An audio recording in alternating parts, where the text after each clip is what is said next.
महाबळेश्वरमध्ये पावसानं तुफान बॅटिंग केली आहे। डोंगर दऱ्यांवर दाट धुक्याची चादर पसरली आहे।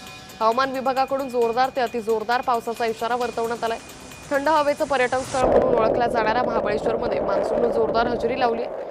मुसळधार पडत असलेल्या पावसामुळे संपूर्ण परिसर हिरवागार झालाय।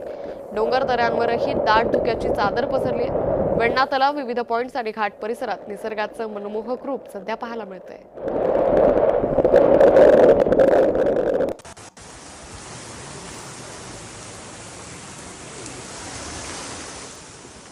तर जोरदार ते अतिजोरदार पावसाचा इशारा वर्तवण्यात आलेला आहे।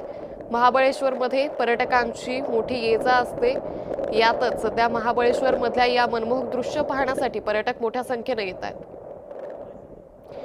या संदर्भात अधिक माहिती घेऊयात आमचे प्रतिनिधी प्रकाश शिंदे यांच्याकडून। प्रकाश, महाबळेश्वरमध्ये पावसानं तुफान बॅटिंग केलेली आहे। सध्या पावसाची महाबळेश्वरमध्ये काय स्थिती आहे? नक्कीच गेल्या 4 दिवसापासून सातारा जिल्ह्यामध्ये मोठा मुसळधार पाऊस पडत असल्याचं पाहायला मिळत आहे. खरं तर या पावसामुळे महाबळेश्वर असू दे, कोयना असू दे, जे पश्चिम भाग आहे या पश्चिम भागामध्ये मुसळधार पाऊस पडत आहे आणि यामुळे कोयना धरणामध्ये, त्याचबरोबर उरमोडे असू दे, कनेर असू दे, बालकवडी असू दे, दोन धरण असू दे, या दोन सर्व धरणामध्ये पाणी पातळीची वाढ पाहताना मिळत आहे. आणि खरं तर हे जे पाऊस आहे या पावसामुळे रस्त्याला सुद्धा नदीचं स्वरूप प्राप्त झालेलं आपल्याला पाहायला मिळत आहे। गेल्या काही दिवसापासून मुसळधार पाऊस पडत असल्याने प्रशासनाने जी घाटमाथ्यावर आहे या ठिकाणी पर्यटकांना गरज असल्या तरच येण्याची सूचना केलेली आहे। त्यामुळे या ठिकाणी जे घाटमाथ्यावरती दरड कोसळण्याच्या भीती आहे, त्यामुळे प्रशासन सुद्धा अलर्ट झालेलं आहे।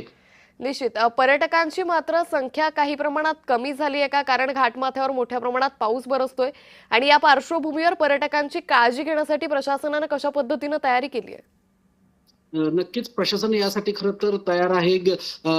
मोठ्या प्रमाणात पोलीस बंदोबस्त सुद्धा या ठिकाणी आहे, त्याचबरोबर रेस्क्यू टीम सुद्धा तयार आहेत। आणि खरं तर पर्यटक या ठिकाणी पाऊस जरी असला तरी मोठ्या प्रमाणात येताना पाहायला मिळत आहे। पाऊस असताना पर्यटक बाहेर येत नाहीत, परंतु पाऊस गेल्यानंतर पर्यटक मोठ्या प्रमाणात बाहेर पडताना सुद्धा दिसत आहेत। निश्चित प्रकाश, तुर्तास धन्यवाद आपण दिलेल्या सविस्तर माहितीसाठी।